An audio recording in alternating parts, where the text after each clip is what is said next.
સરસોદા શાક મકે કી રોટી સુપર સેલિયાથી હુંદીપા ચલો વિન્ટરમાં જ મળતી આ ભાજી અને વિન્ટરમાં જ મોટા ભાગે બધા બનાવે મકાઈની રોટી સાથે સરસોદા શાક રેસીપી જોઈ લઈએ. ફ્રેન્ડ્સ 250 ગ્રામ જેટલી સરસોની ભાજી લીધી છે. સરસોની ભાજી મોસ્ટલી નોર્થ ઇન્ડિયામાં લોકો વધારે ખાતા હોય છે, પણ વિન્ટરમાં આપણે એકવાર તો બનાવી જ જોઈએ, ભલે આપણે ગમે ત્યાં રહેતા હોઈએ. અને માર્કેટમાં મોટાભાગે બધે જ વિન્ટરમાં સરસોની ભાજી જોવા મળતી જ હોય છે. સરસોની ભાજી આપણે આ રીતે ડાળખી સાથે જ ચોપ્ડ કરી લઈશું. સરસોની ભાજીનો ઉપયોગ જ્યારે બી આપણે શાક બનાવવા માટે કરીએ તો એની ડાળખી પણ આપણે ઉપયોગમાં લેવાની. એનું કારણ એ જ છે કે એની ડાળખી જે હોય છે એ ટેસ્ટમાં મીઠી લાગતી હોય છે અને એનો પાન જે હોય છે એ થોડા કડવા લાગતા હોય છે. એટલે મીઠી ડાળખી કડવા પાનનો ટેસ્ટ ન્યુટ્રલ કરી લેશે. એટલે આ રીતે ડાળખી સાથે જ ભાજીને ચોપ્ડ કરી લઈશું. સરસોની ભાજી એકલી નહીં બનાવવાની, સાથે આપણે એમાં એડ કરવાનું છે બુથવા કે ચીલની ભાજી. તો ચીલની ભાજી કે બુથવાને પણ આપણે ચોપ્ડ કરવાના છે, પણ એના ખાલી પાન લઈશું. તો અહીંયા મેં જે સરસોની ભાજી લીધી હતી એના કરતાં જે ચીલની ભાજી છે એ અડધી લીધી છે. એના પાન જ હું ચૂંટીને લઈ રહી છું અને હાથેથી જ એને હું તોડીને ભાજી જોડે એડ કરી લઉં છું. તો જુઓ આ રીતે બધા પાન લઈ લઈશું. બીજી એક ભાજી જે લીલા ચણા આવતા હોય છે, જેને છોલિયા કહેતા હોય છે, એની ભાજી જો મળે તો એ પણ થોડીક તમે આમાં એડ કરી શકો છો. એ ટેસ્ટમાં થોડીક ખાટી હોય છે, એટલે ટેસ્ટમાં શાક એનાથી બહુ સરસ જાયકેદાર વધારે લાગતું હોય છે. મારી પાસે છોલિયાની ભાજી તો નથી એટલે હું સ્કીપ કરી રહી છું. બધી ભાજીને મેં 2 વાર ભરેલા પાણીમાં ધોઈ લીધી, પછી આ રીતે કૂકરમાં એને ડાયરેક્ટ લઈ લીધી. તમારી પાસે માટીનું વાસણ હોય તો એનો ઉપયોગ આ શાક બનાવવા માટે કરવાનો. ટેસ્ટ બહુ જ સરસ લાગે. સાથે અહીંયા 2 બટાકા નાના છાલ કાઢીને મેં એડ કરી લીધા છે. આમાં એકચ્યુઅલી એડ થતું હોય છે સલગમ, પણ સલગમ આપણે ગુજરાતમાં હું રહું છું અને ત્યાં એટલું બધું ફ્રીલી અવેલેબલ નથી, એટલે મેં એના બદલે બટાકાનો ઉપયોગ કર્યો છે. અહીંયા આદું પણ આપણે આ રીતે મોટું જ કટ કરીને ડાયરેક્ટ ભાજીની સાથે જ એડ કરી લઈશું. એ જ રીતે લીલા મરચાં 2 મોટા કટ કરીને અને લસણની કળીઓ 5 થી 6 જો આ રીતે મરચાં પણ મેં કટ કરીને જ એડ કર્યા છે. લસણ આખું એડ કર્યું 5-6 કળી જેટલું.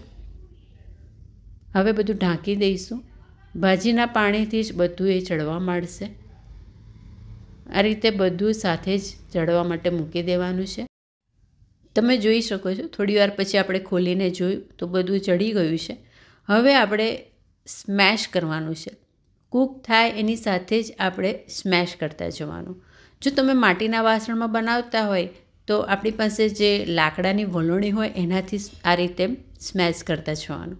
હું અહીંયા કૂકરમાં બનાવી રહી છું એટલે મેં આપણું જે સ્મેશર હોય છે, જે આપણે પાઉંભાજીમાં યુઝ કરતા હોય છે, એનો જ ઉપયોગ કર્યો છે. ગેસની ઉપર ચાલુ ગેસમાં તમને આ રીતે સ્મેશ કરવાનું ન ફાવે તો થોડીવાર માટે કૂકરને થોડું નીચે લઈ અને સ્મેશ કરતા જવાનું. આ રીતે બધું ભેગા કરતા જવાનું, સ્મેશ કરતા જવાનું. કમ્પ્લીટલી ક્રીમી લુક આવે ત્યાં સુધી આ પ્રોસેસ કરવાની છે. ધીમો તાપ રાખવાનો છે, એકદમ ધીમો. જોઈ શકો છો મેં અડધી ચમચી જેટલું મીઠું એડ કરી લીધું.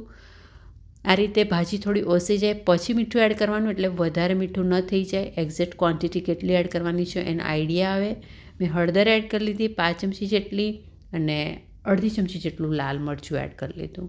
બધું હલાવી અને મિક્સ કરી દીધું.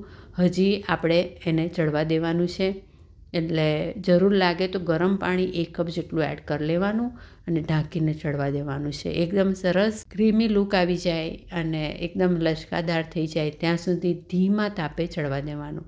આ રેસીપી આખી એકદમ ધીમા તાપે થવા દેવાની છે. એકદમ સ્લો ફ્લેમ પર જ કુકિંગ કરવાનું છે. બિલકુલ ગેસ ફાસ્ટ નથી કરવાનો, ધીરજ રાખીને જ આ બનાવવાનું છે. ગરમ પાણી એડ કરીને મેં પાછું ઢાંકી દીધું અને પાછું એને હું થવા દઈશ. ફરીથી 5-1 મિનિટ પછી ખોલીને જોઈશ તો જુઓ હવે થોડું વ્યવસ્થિત આપણને જોઈએ એવું લચકાદાર શાક થવા માંડ્યું છે. આ ટાઈમે પણ તમે ફરીથી એને સ્મેશ કરી શકો છો. અને એકદમ સરસ એને ગાઢું બનાવી શકો છો. તો બહુ જ સરસ એનું ટેક્સચર એકદમ લચકાદાર અને એકદમ સ્મૂથ ક્રીમી લુક આવી જાય ત્યાં સુધી આપણે ધીમા તાપે થોડી વારે આ પ્રોસેસ કરતા રહેવાનું છે. તો જુઓ ફ્રેન્ડ્સ, કલર બહુ જ સરસ દેખાઈ રહ્યો છે. આદું જે હતું એ મોટા પીસીસમાં જ એડ કરવાનું, એટલે એની ફ્રેગનેન્સ જે હોય એ ધીમે ધીમે શાકમાં મિક્સ થતી જાય અને એકદમ સરસ ટેસ્ટ આવે. જેમ થતું જશે એમ પરફેક્ટ ટેક્સચર ફાઇનલી આપણને આવું મળી જાય ક્રીમી લુક. પછી ઘીનો જ વઘાર કરવાનો છે. અહીંયા 1 ચમચી જેટલું ઘી લેવાનું છે. એમાં વઘારનું લાલ મરચું આપણે એડ કરી લઈશું. સાથે અહીંયા આપણે ઈચ્છીએ તો હજી લસણની કળીઓ બારીક ચોપ કરીને વઘારમાં એડ કરી શકીએ છીએ. મેં અહીંયા લસણ પહેલાં ઓલરેડી પૂરતું નાખ્યું હતું એટલે હું હવે એડ નથી કરતી. જીરું એડ કરી લેવાનું છે, એ 5 ચમચી જેટલું. અને આ વઘાર જે છે, ઘીનો વઘાર, એ આપણે શાકમાં એડ કરી લેવાનો છે. That's all. બસ આ જ એની પ્રોસેસ છે અને એકદમ સિમ્પલ મસાલા છે, પણ બનાવવાની રીત આ રીતે તમે ફોલો કરશો તો શાક તમારું બહુ જ સરસ બનશે. સરસોદા શાક મક્કી કી રોટી સાથે ખાવાની મજા કંઈ જુદી જ છે. ઉપરથી આપણે ખાસ કરીને સફેદ માખણ એડ કરવાનું નહીં ભૂલવાનું, અને એનાથી એનો ટેસ્ટ બહુ જ પરફેક્ટ આપણને જોઈએ એવો થઈ જશે.